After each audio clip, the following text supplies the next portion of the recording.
welcome to the Writer Speaks of Freedom, a writer's roundtable. As you know, the university is celebrating its 150th anniversary of the founding of the university, which was in 1865.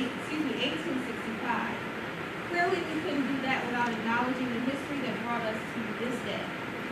Richmond, as we know, was the largest slave trading center outside of New Orleans in its heyday. During the Civil War, it served as the capital of the Confederacy. It was in April of 1865 that Richmond was liberated, marking the end of the Civil War and liberating African slaves throughout the nation. Most important for us, it marks the founding of a school for these newly freed slaves, a school that is where we now sit, Virginia Union University. It was the American Baptist Home Mission Society that came to Richmond that month as teachers and as missionaries and began to hold classes for the newly freed slaves, eventually establishing the Richmond Theological School for Freedmen, one of the four institutions that form the union from which our present university gets its name. That history is why we can't talk about this celebration without talking about freedom. We know from that history that freedom is not gained without struggle, and like the American Home Mission Society decided, it doesn't come without some responsibility on the part of the freed. Martin Luther King is credited with saying that if we are not all free, then none of us are. We're our brother's keepers. Freedom demands that of us. We show and tell our students by the very act of teaching that they're not just learning for themselves. They get to share their learning and to share what an education affords. Tonight we've invited some creative writers to talk about the struggle and the responsibility of freedom, especially as it applies to one of the most freeing things that we all do, create. They'll talk about when, if ever, do we become burdened by our responsibilities to the communities to which we are loyal, or maybe feel that we represent, and the struggle to really practice freedom in the creative process. Our panelists tonight are Mr. Christopher L. Allen, a husband, poet, and author dedicating his works to self-development, realization, and healing.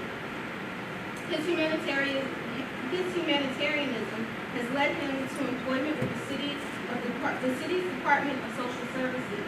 He's known as a poet laureate in Philadelphia, Delaware, and Maryland. His poems have been selected and published in several books featuring poets from all over the world. He is a member of the House of Poets, Black Poetry Cafe, and Creative Medicine, Healing Through Words. He is currently contributing writer and editor of the written word column for the E magazine, Everyday People 365. Dr. Tiffany Alston has published poetry in Column, Obsidian 3, Coloring Book, an anthology of poetry and fiction by multicultural writers, and Warpland. Her poetry chapbook, Etude, was recently published by Finishing Line Press. She has also attended a summer workshop at the Fine Arts Work Center in Provincetown, Massachusetts, received a fellowship at the Virginia Center for the Creative Arts, and the Gwendolyn Brooks Poetry Award in Chicago, Illinois. She presently teaches in Florida. Tiffany also received her BA in English from Spelman College, her JD from Northeastern, an MFA in Creative Writing from Chicago State, and a PhD in English from St. Louis University. Austin has published poetry in, I'm repeating myself. Austin has published poetry in a number of different journals.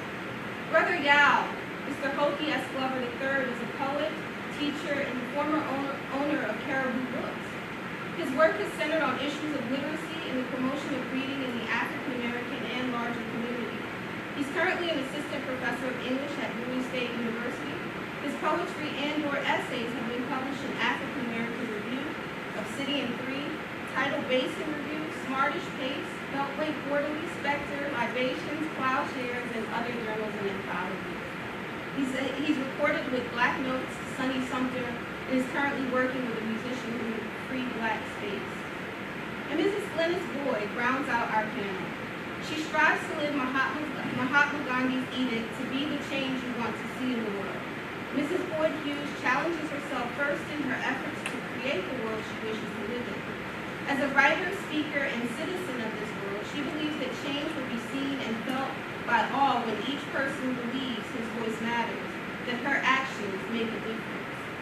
Mrs. Boyd-Hughes has been writing since her early years, engaging in activities ranging from being awarded writing fellowships abroad to producing a local festival celebrating the work of women in the film industry.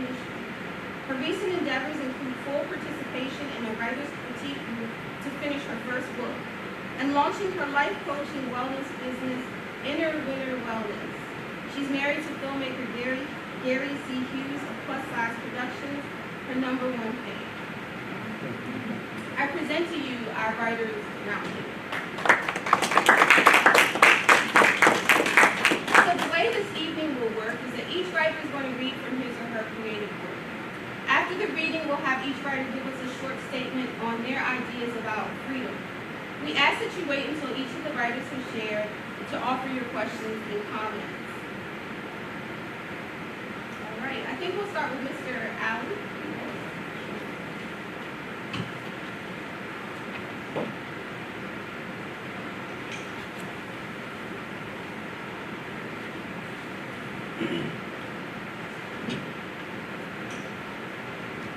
First and foremost, I want to say good evening to everyone.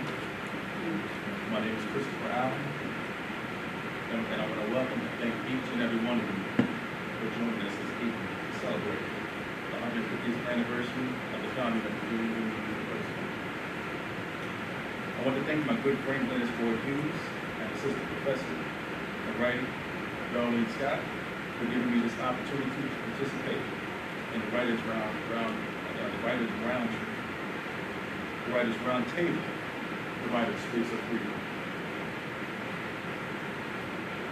In my realization on speaking of freedom, I thought about speaking on civil rights, our leaders, our past history and legacy. But then I thought about there is something just as powerful in us all that affects our here and now and will affect our futures. It's called choice.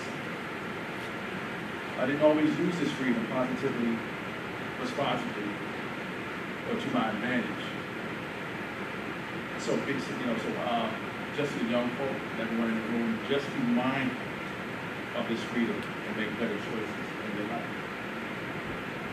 And the poem that I'm going to present to you this evening is called With This Freedom. With this freedom, as a young man, I pushed away my parents, who were my hands, my eyes, my ears, that guided me. I became my own worst enemy because I felt I knew what was best for me at the age of 18. With this freedom, at the age of 19, I wanted to show the world that I was a man. I became a father instead. I was not ready to take on the responsibility of being a father at such a young age.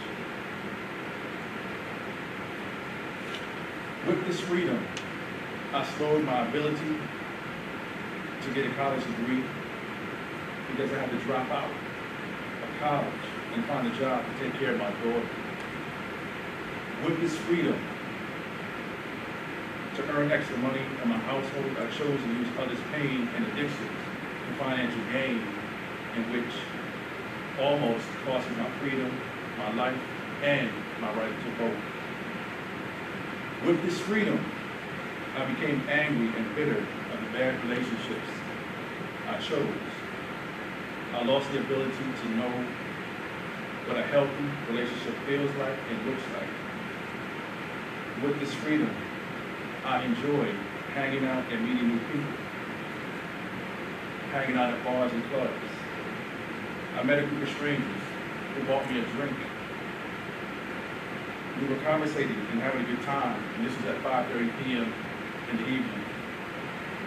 That's all I remember. I woke up 3 a.m. in the middle of nowhere in a house full of drunk and passed out people, 40 miles away in rural Pennsylvania from my last destination. Things could have been so much worse. I could have been dead. With this freedom, I cannot believe in my past that I would call my brothers and sisters out of their names and raise my fist and strike them. With this freedom, I just implore you to make better decisions with the freedoms that you have, that you may not have. I'm just in that context making bad decisions with those choices. You may not have the freedom to do it in the future.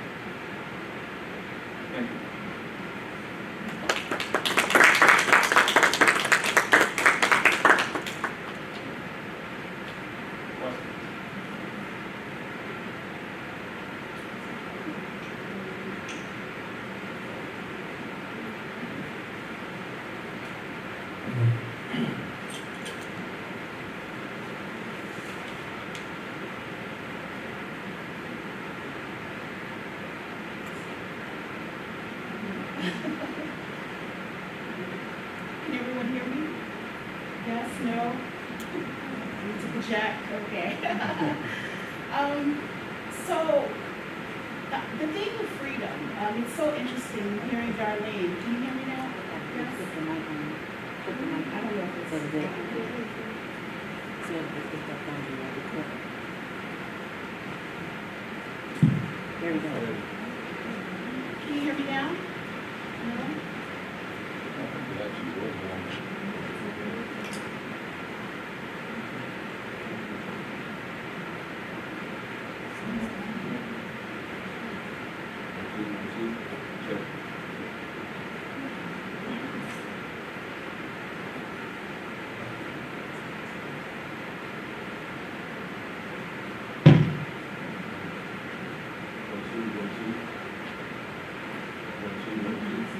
Check.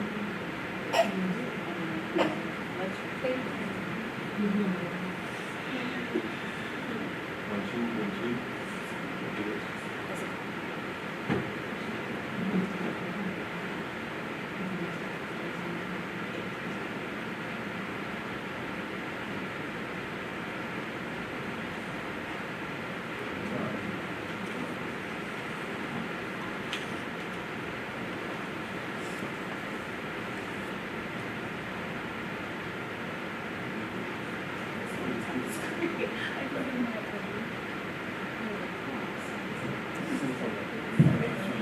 Okay. I'm sorry, I just have a cough, so my voice I know is not the best. But the idea of freedom, and Darlene was talking about your university, some of you, the history. What immediately, when she was talking informally to me about it, what immediately came to mind was immediacy. Right after slavery, these people said we are free, and they did something about it. So thinking about that in my statement, and then we talked about responsibility, that the idea of freedom, we think of putting something off of us, right? We're no longer slaves, we're no longer property, but the idea then of picking something up, right? What do you pick up after you are free? And so I'll talk about that in the statement. So the points that I'll read don't directly speak to that, but I think that they speak to the idea of expressing yourself as free, or attempting to express yourself as free, because we say we have to see it before it's realized, but you have to recognize that you're not free in order to be free. So it becomes an idea too. I was just talking to a professor recently who said we have the ability, right, to construct ourselves every day. We construct ourselves every day. What more freedom do you want, right? So even though as a group we talk about economic dependence, criminalization of black and brown bodies, that idea of not being free in your own neighborhoods or other neighborhoods, that when you have that every day to reconstruct yourselves, that's freedom. That's all the freedom that you need. But the first point is cinder. I might have done my statement before the poetry, but cinder. A brush of hair gathered around the waist of a father. He asked somebody's mother if she could watch his child for a while. Partly burned, and to burn no more. A Vietnam vet once told me, better to be raped and survive than to be killed. Better to live with syphilis amongst wild horses. It's only flesh, slant and crude. I want to explain on a high bed with a hard mattress that first loves contaminate, and little girls' holes in any country can be rendered powerless. The body has lost hope, become borrowed sugar, taste buds. The soldiers are closer now, closer to our village, closer to our home. Horses I've never seen before are trampling across the water. There is not enough water to stop them. They are not wild enough to stop at water. Becoming a woman is wearable. I hear the water and the breathing of the horse's hooves in between. Me and my country are scooped up flesh. A shoe stretched near a mother's knees. She tells her daughter to smell like forgiveness always. but don't forgive. And I'll just read one more. It's a recent one, so forgive the needed editing. But I wrote it sometime after the Trayvon Martin situation, the situation with Mike Brown. And, you know, it's great that we have social media, right, and the immediacy. But sometimes for a poet, you know, I have to just lean back for a moment, right? And then enter a space to express myself. But I'm you know, saying the poem sooner than I would like because I feel that it has that immediacy, right? So the title of the poem is Gypsy of the Park. Munia, Asada, Sean, Oscar, Trayvon, Michael, Renisha. I am not these names. Only I will be who says beauty is here, somewhere, when my nephew asked my sister, do you think God is upset about all of this? Have you ever been in a restaurant for boudin noir, black sausage, and a weighed-down man who has come in to ask for something like milk is being roughed up by the owner, and he, the owner, apologizes to you, and you say nothing? The making of these laws, the encasing of blood on the side of the house, blood lead, put in vinegar to prevent clotting, culture them, in blood, tie with twine, boil with, wait. I have been where there is a woman in a place begging not to be accused by her sex, that gypsy part of her, wanting to say, there will be houses with only windows, so you can't return to past like homes, sitting on water, not made of rivers or oceans, and its sludge. And he let his feet be washed by dirty air. Nietzsche had an unfed horse for a friend. Buddy Bolden walked out on music for music. This making of laws, milking a cow stained by our guitaring, tying her legs, we sit, hand from the other to the teats, whole hand, then finger by finger, throat and squeeze no water. But her eyes, why hold me so tenderly, not pitying? Laws, I am angry, and I would die for this beauty. My hand, held high, next to yours, weighing its only water.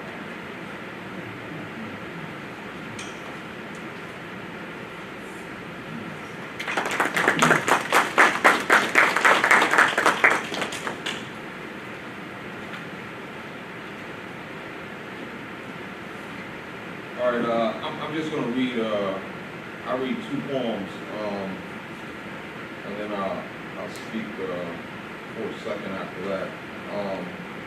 One is for my father and one is for my mother. A lot of the work that I do is surrounds my parents, you know. I'm originally one of those nationalists that she'd be wearing, I'm trying to get back to Africa guys. And I'm just hiding out in the regular, everyday fashion of everyone else, you know. I'm not trying to attract no more attention to myself. Too many long discussions. I can get more work done if I look like I look now, you know. But the other thing is that, you know, in a lot of that work, we don't connect with, like, even though that may be an idea that's a little different from the way my parents approach things, it represents an idea that they had, that we come from those before us, you know, as is the way, you know, with the quest towards freedom, you know, that, you know, each generation, or multiple generations, articulate the same fundamental concerns in different ways. And, you know, and that's where a lot of the Africa comes from for me, because it's impossible to suggest that the first people that arrived here did not want to go back, you know, or use a name that was the name that they brought with them here. So the first poem for my father is called Banned Books. It's got two epigraphs to it. The first one, in Africa, when an old man dies, it's a library burning. Anybody ever heard that before? It's a common sort of proverb by a guy named Hampate Ba. African philosopher. And then the other one you guys know, famous saying, give a man a fish and he eats for a day, teach a man to fish and feed him for a lifetime. My father taught me how to fish. Fall into the lake's mist this September, cool the air over and under a silver line, attached to a weight and a hook. Into water, find the bottom, rest there a minute. Not far from here, my father, on the edge, above the plane of the water, he's looking down and he's looking out on a bank where the earth shows its guts, roots, and trees, and the deep, dark tone of what lies underneath. He's singing silence, fake worms, lures, hands arching to fingertips. He's threading and twisting, moving in the early light. Did he know the November he died with his tackle box and his denim overalls, the small spray can catfish bait, the smell of dried spam, rotting, preserved, the shriveled worm pasted to a rusted hook? Did he understand the great metaphors when he taught me the art of watching water, of pulling out the tangles in a line, of singing want with its subtle distinctions?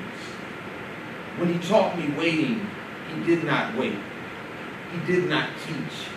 He was a messy man with dirt caked into the ovals of his nails, blood and guts smeared across his waist, cigarettes dangling out of his mouth, smoke rising, killing and dying. Sometimes he raised his voice without patience, a tone I took as hate.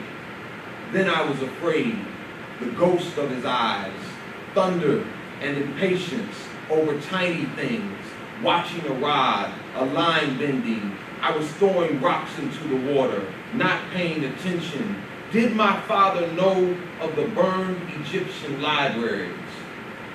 Did he know himself, as the sages prescribed?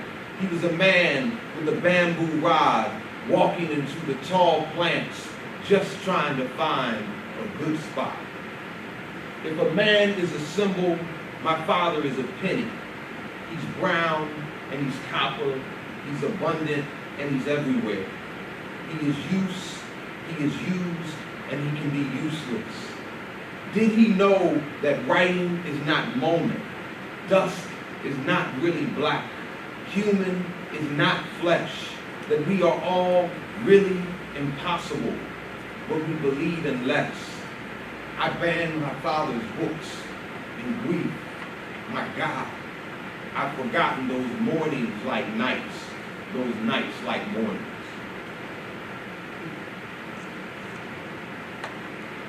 Then I'm going to read a poem about my mother called Law. Growing up, there were always two laws. My mother, the great of the greatest, who made enemies if necessary out of the trash man or the paperboard. Sometimes she was a queen without her court. She had details and commands so precise you could not follow if you were not one of her students.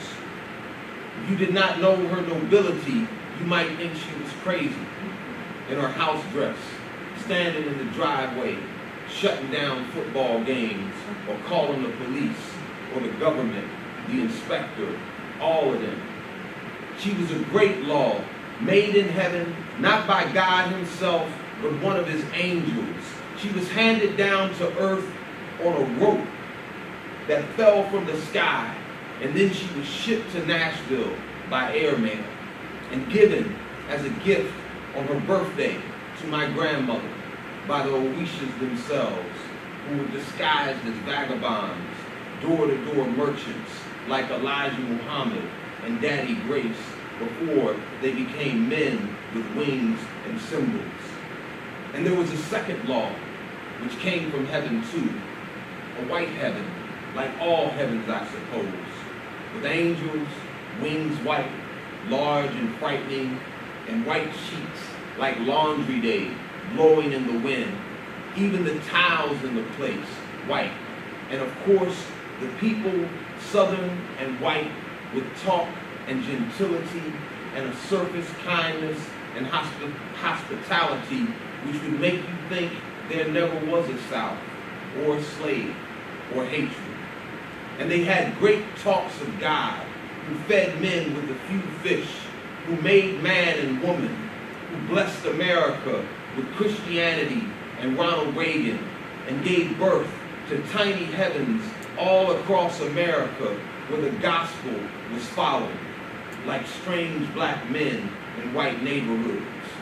This was 1975, and people were angry and running, or slowing down from running, or trying to figure out why people were running. And the world was glass then as the world is glass now. But then people walked with that glass like it was their mother's crystal, like she had told them, you better be careful and you better not break it. But the two great laws I was subject to, the greater my mother and the lesser, made of missionaries and Bibles and hellfires. And with these two laws, there were two tongues, one the lesser and one the greater, two musics, two beauties, two clothes, two friends, and two of everything you can imagine, as simple and big as an ark, two preachers, two hells, and two of me, walking towards the ship's belly, where they fought each other and warred in the darkness.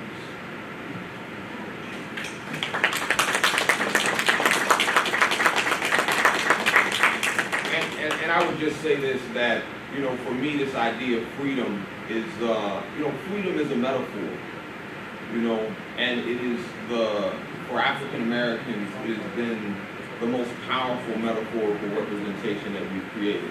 The opposite of freedom is slavery. What African Americans need right now is we need a dominant metaphor that is as powerful as freedom, that can give us a clear line of action.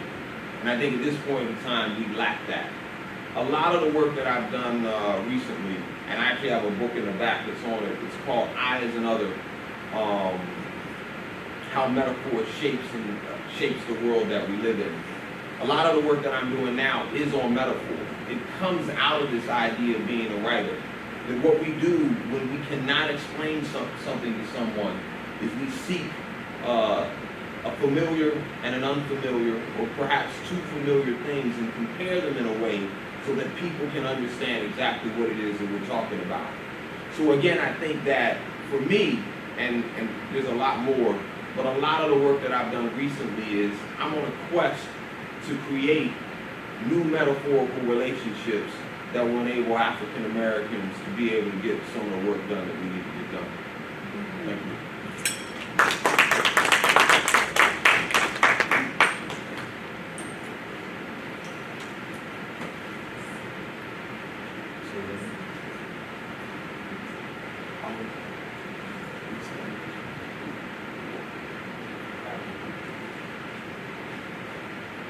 When I read over the information that Darlene sent, the two terms that stood out for me were self-actualization and self-realization. As a writer, starting out, the thing that drew me to writing was the ability to be anything. Because in my world, wanting to be other things and other people was important, because the world I had was not the world I wanted, nor the person that I was the person I wanted to be. All this is hindsight. But in this year's been a big year change, and I've done a lot of writing and reflecting about it, and the piece that I'm going to share with you is a part of the first piece that I started writing. It's in third person. It's just called The Year Change. It was the year change, her year change. She hadn't gone into the year knowing this so much.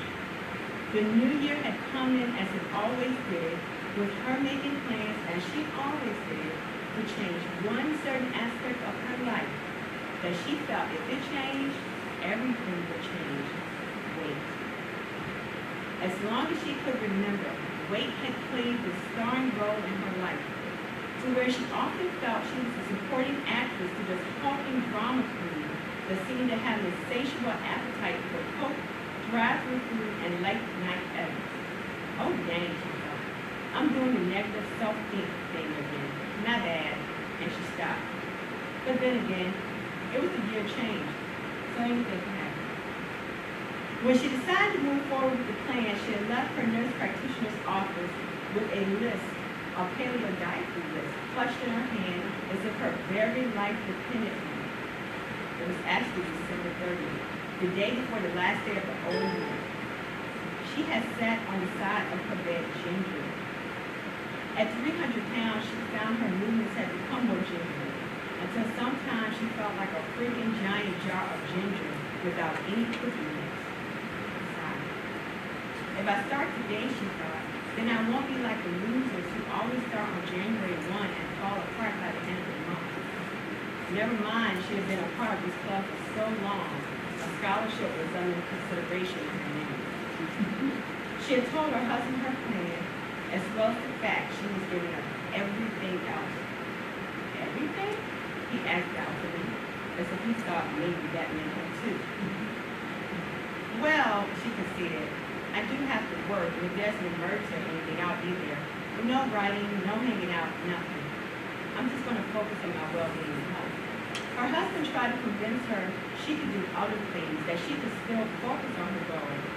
Although she knew he loved her dearly, his words raised an ire in her that could only be likened to the flames of a shirtwaist factory fire in Chicago that killed hundreds. I can't do that, she replied more hurtfully than she intended. I have to focus on this. I start things and don't finish.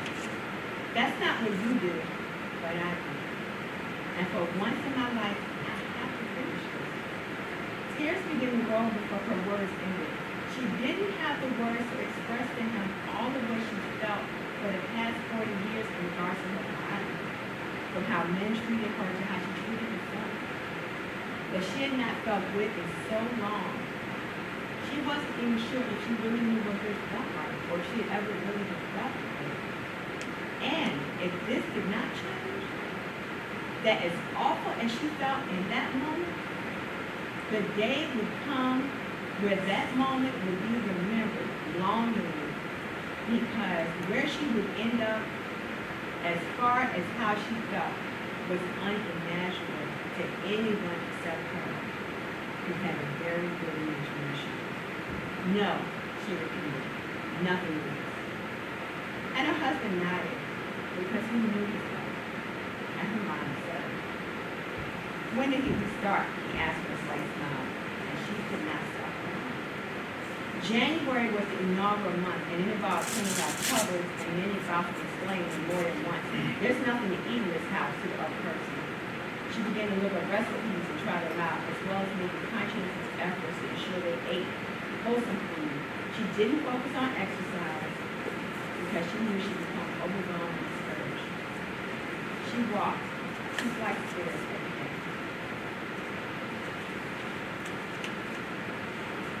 The first time she got on the incline ramp, it was hard, but she did it. When it was time to add the stairs, she did it. And when she got to the top, fully breathless and heart pounding, she gasped out, I'm not dying, son. And that became her mantra for the next 3 months. She took the stairs every day. In time, her body began to change. She got smaller and her heart got stronger. She slept better and was easier with herself. And miracle of miracles, she began to like herself. And in time, she realized it was money. She began to love herself. And everyone could see it. What she came to understand in her journey was that this was her year of change, because it was her year to finally accept that she had value, that she was worthy, and that she really was okay. And as she wrote the words first in her head, driving and on paper, she smiled. Not for her husband or for her children or anything or anyone else, but for her, because she finally got it. There's no greater privilege than being able to pen one's own history. There's a freedom that comes from reading your own challenges and triumphs that can't be replicated anywhere else. When you hear about people who are in oppressive situations, women, men who are coming out of violent situations, people who have been in war-torn countries, one thing that you hear about over and over is journaling. With children who have been traumatized, we talk to them about writing. In writing, we can take who we are inside and put it on paper. What I found out naively was that my thinking that writing allowed me to be whatever I wanted to be, actually what writing does is allow you to create who you are. It allows you to decide, to make the choice, to try it out on paper and decide, is that who I am? In 1995, I did that, but is that who I really am? And you can decide the next thing or the next moment that you want to be somebody else and it's okay. And you have it down on paper that maybe I'm not where I want to be now, but guess what? I'm not where I used to be. When we read history, regardless of what we read about, it's the stories about people. It's the stories about what they did, what they ate, how they cared, how they fought, what they thought about. Those are the stories that rivet us and catch our imaginations and make us wonder about life during those times because people want to be connected. Self-actualization, according to Maslow, can only happen when our basic needs were met. The way the world is set up, we are focused externally. The irony is that you can't self-actualize that way. You have to come inside. You gotta do the inside work. This is how it is. And through pain and triumph and ups and downs, writing becomes the written mirror that you put up to yourself. And you are able to see yourself for who you are. And that is a good thing for whatever it is. This is your thing, it's your writing. And if you don't like what you're writing, just like when we write, you change it, you do something about it.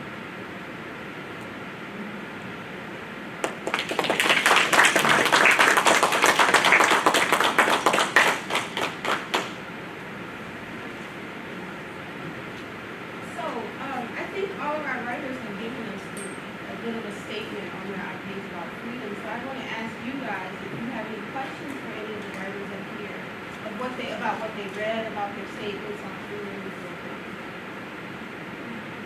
Yes, sir. Well, I wrote something down. I'm a professor at both. I teach here in the Department of English. Good job so far, Professor Scott. Also, really enjoyed the panelists. You guys did an excellent job with your speaking and connecting things to freedom. What I wrote down here is I noticed among the group that there is, in terms of thematic unities, I noticed that there's a repetition of the past.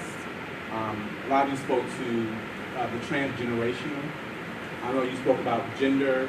The male speaker spoke more about gender roles in terms of black manhood. I also have down here, there's a strong element, particularly in Dr. Austin's work, of the pastoral as well. And so I noticed that all of those ideas or topics or viewpoints tend to collapse. So I guess my question is, can you speak to that? The transgenerational, the repetition of the past, gender, elements of the pastoral in your writing. And then the connection, obviously, of that to sovereignty, to liberation, to freedom.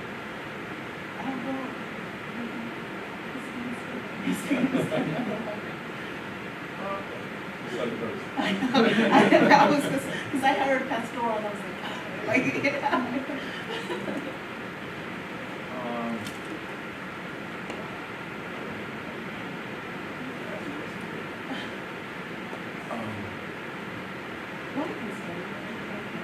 So for me, that was such a great question, and just hearing all of the panelists and the gallery, you picked up the gender roles and gender, and even the idea of the metaphor.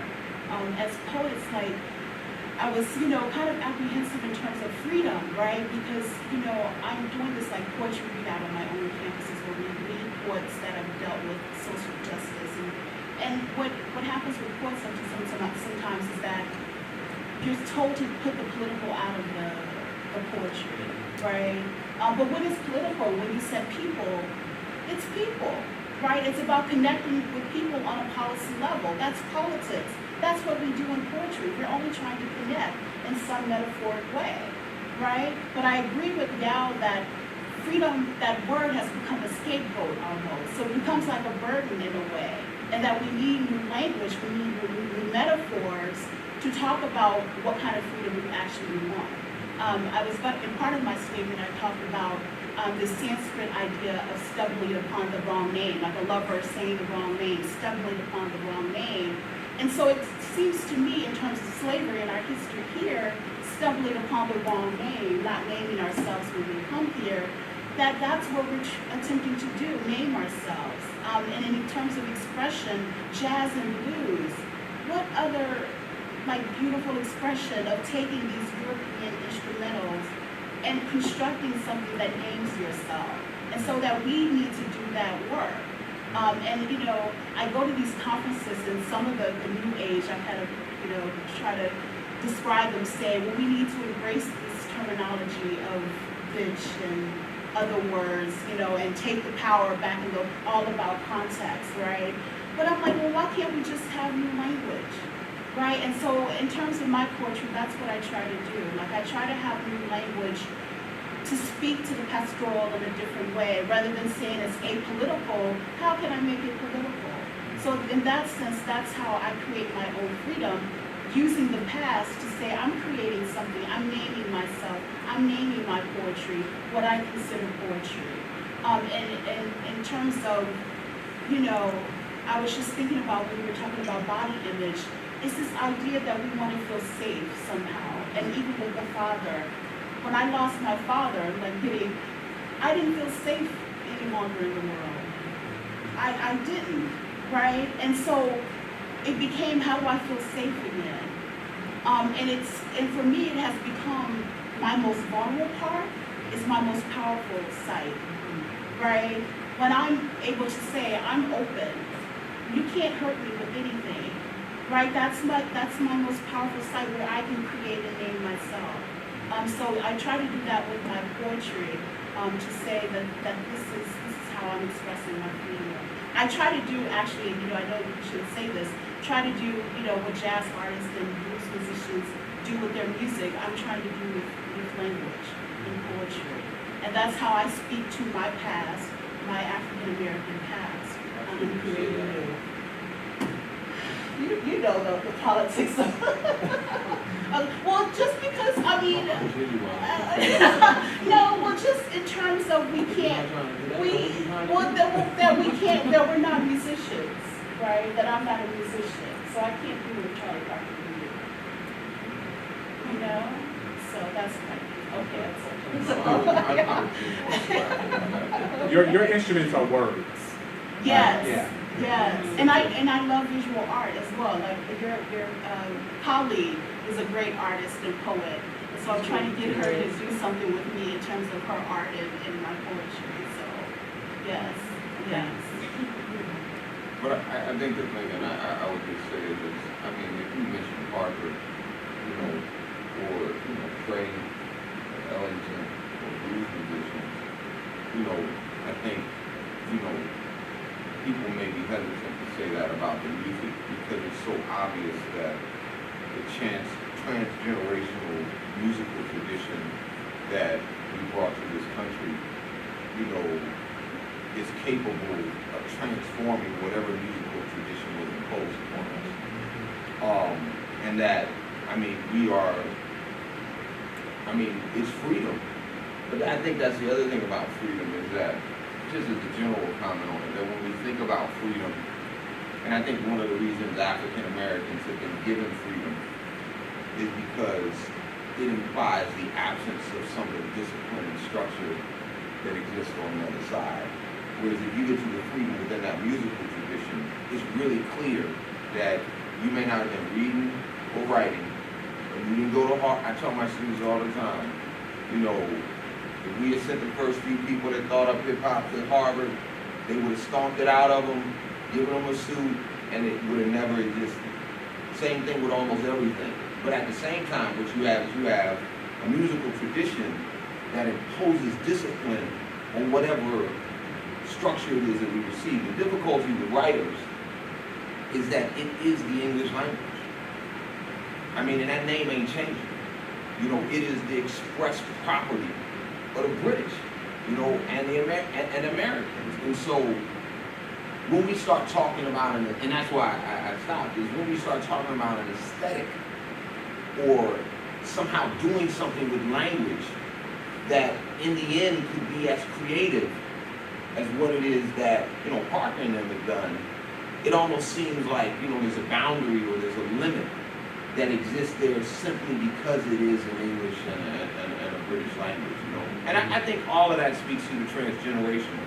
You know, a big idea for me, you know, and I have a blog, I mean, it's called Free Black Space.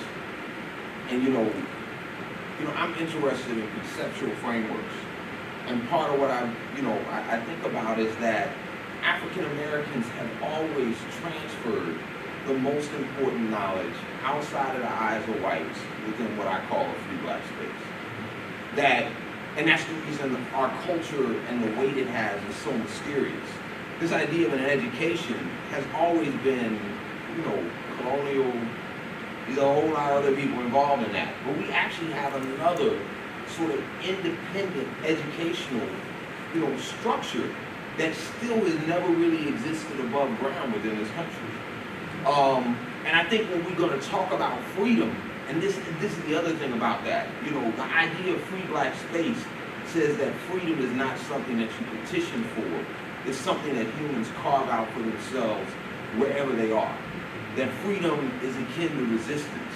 That there was never a time when an African that was enslaved did not understand that oppression is in fact a fallacy and someone cannot completely control you, and they were not actively using whatever the gaps are in oppression to actually do something that could be considered free. And I think that's one of the things, and I think that's the reason the metaphor is gone. The reason the metaphor is gone is because there's a movement from freedom to slavery. And so there's a whole political apparatus that suggests, and I mean, then it happens again with civil rights, that we're always headed somewhere, and then when we get there, then we have to spend all of this time talking about how things may fundamentally be the same, or how there's still problems out of there. But if you look at it from a perspective of, say, a free black space, you realize that oppression is a constant in the world. No matter what oppression exists, human beings do what we do here, what we are doing here, what people have done with hip hop, wherever it is. Human beings cannot be confined by oppression.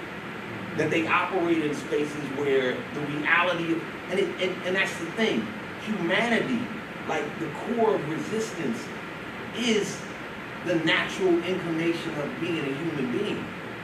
And once we understand that, then we can sort of get off the bipolar nature of the freedom to slavery movement, you know? And with that, I would challenge you then too, though, you know, like in saying that, then why don't, when you say then that the poetry or the language is limited because we have this British, why not the possibility of that also? I mean, I think that's what we work towards. Right. But I think, especially at this point in time, I think we need a generation of poets that aspire to that. Mm-hmm. Like, I mean, that's why when you said that, like, I mean, for an environment to exist where an African-American artist can say, I'm mimicking, because I'm trying to write jazz poems all the time. Mm-hmm. And I mean, you know, and when I start talking about techniques and formulas that are as, you know, like people writing sonnets and villanelles now. I mean, like, we are absolutely fascinated with proving ourselves capable of mimicking somebody else's culture. When in fact, the culture that we brought to this jump is the most dynamic thing the country ever gave rise to. And I mean, that's the thing. You don't want to go back to Africa? At least you can show up at the djembe drummer circle and realize you don't know what the hell they're talking about. And if you wanted to study great classical music, you can study great classical West African music. And that's what I'm saying, is that it's like, I mean, we like think to go to Harvard is a great thing. I'm not too certain about that. People are traumatized by this type of stuff. And when I show up and I start having discussions, you almost make it seem like you was getting oppressed up that jump. But no, I'm serious. When you encounter certain people who don't respect that, right? Or at least say, this your education, I got one too. You know I read? I know I read. What's up? When you hit it like that, then all of a sudden people start saying, well, you know this environment, but some of us don't have to deal with that because we choose differently. You follow? And that's what I mean, the choice in this. The real issue is you can choose, like, I mean, I can listen to a jazz solo from study and research, and I can tell you how the mind of the musician is going through the djembe orchestra, and sometimes it's playing kinkani, sometimes it's playing songbook, sometimes it's playing djembe, sometimes it's playing dunga. Then we act like it's impossible to figure out what really happened. We act like, nah, but we don't be studying that. That we could be studying ourselves in such a way. So I mean, we could give rise to a whole, and that's the thing is that when you deal with Africa's rhythmic complexity, there's nothing in the European world that matches that.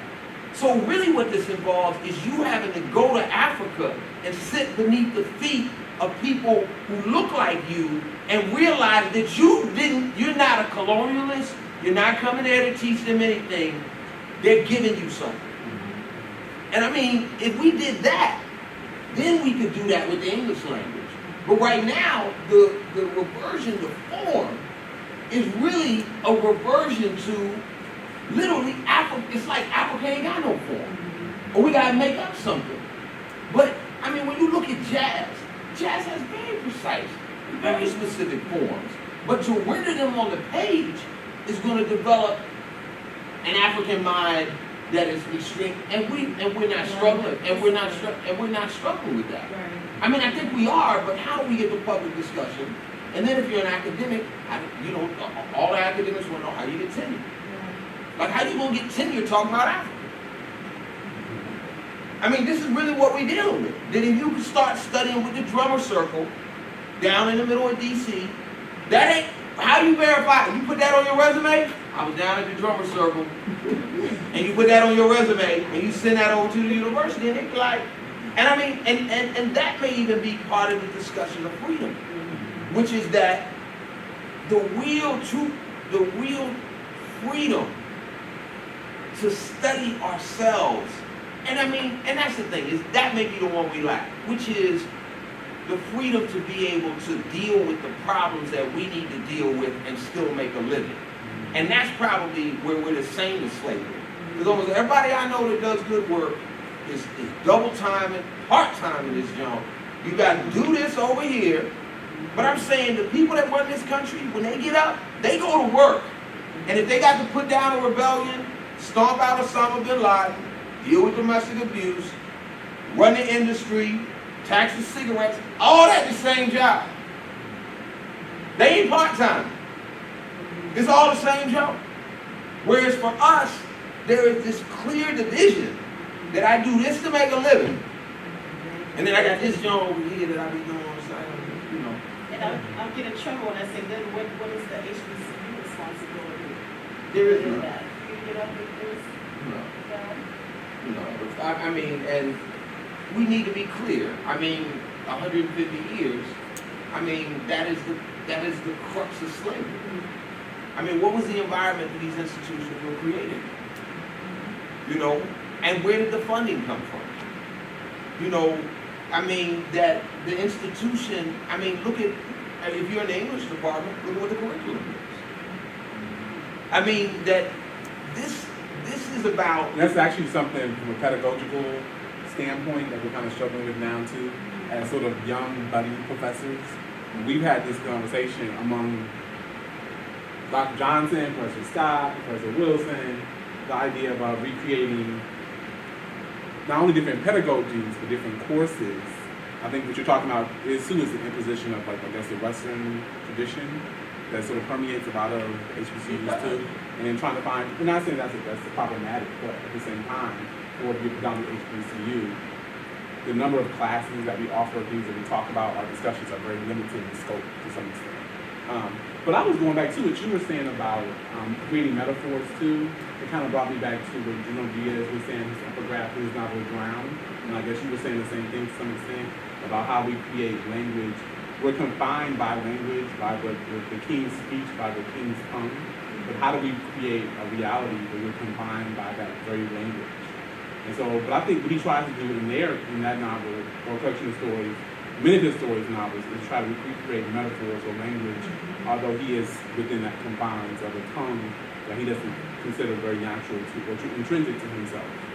So, that'd be interesting though, to see a whole novel, or whole collection of stories, a short story cycle, even poetry, which you have completely used metaphors that are foreign, that are different. You can't necessarily, we don't necessarily understand what they mean, but at the same time, as what you were saying, then what happens once is that even publishable? Once it's published, what do we do with that?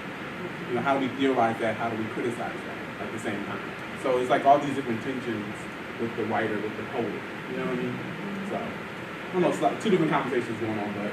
And this is the thing with Juno, and I mean, I taught Juno a couple of times since I taught there, but Juno has the black not black card. Like he got the black not black card. He can. No, I'm serious. You're right. Because when I show up and I start saying motherfucker, I'm sorry, but when I say that, Joe, I'm a black man. It's not cute. It's not nothing else except a black man saying MF. Juno, every time he get on a panel, he show up MFing, cursing, postulating hip hop, all of that. But black men can't do that. He's an exotic Negro who's not a Negro. No, I'm serious. Be clear. Because when I show up, I got all that in me. But I'm trained. I don't do it. You follow? I speak, you know I got it in me. You can tell by the way I'm talking. But I can't bring that baggage with me. Because when I bring that baggage, then I become the shadow of the nigger. Juno can do all of that, and it becomes skill because he knows how to do it like a nigger, but he's not a nigger. That is commercialism, and that's game. Appropriation, yeah. That's game. That's game. And I don't find it cute because I need a book deal too. And we don't give book deals to black men to do that. You gotta be a hip hop artist to do that. Which goes back to the language jump. That if I'm a hip hop artist, then I can show up and do that, but then I'm not really artistic. I'm some other thing. This, you know, I'm like off radar or whatever. But then if I was just not black, if maybe I was biracial, I mean, then it would be like I learned something from black people and I put that together with something else that black people don't have, and I'm really sharp. But if you just sort of show up in the job, no. They got a problem. They call security on me. Is this not true? If I start speaking like that, doing that stuff Juno did, I mean, I let that dude out, man. I mean, he's a half decent writer, but when he talks, some of the stuff he's doing,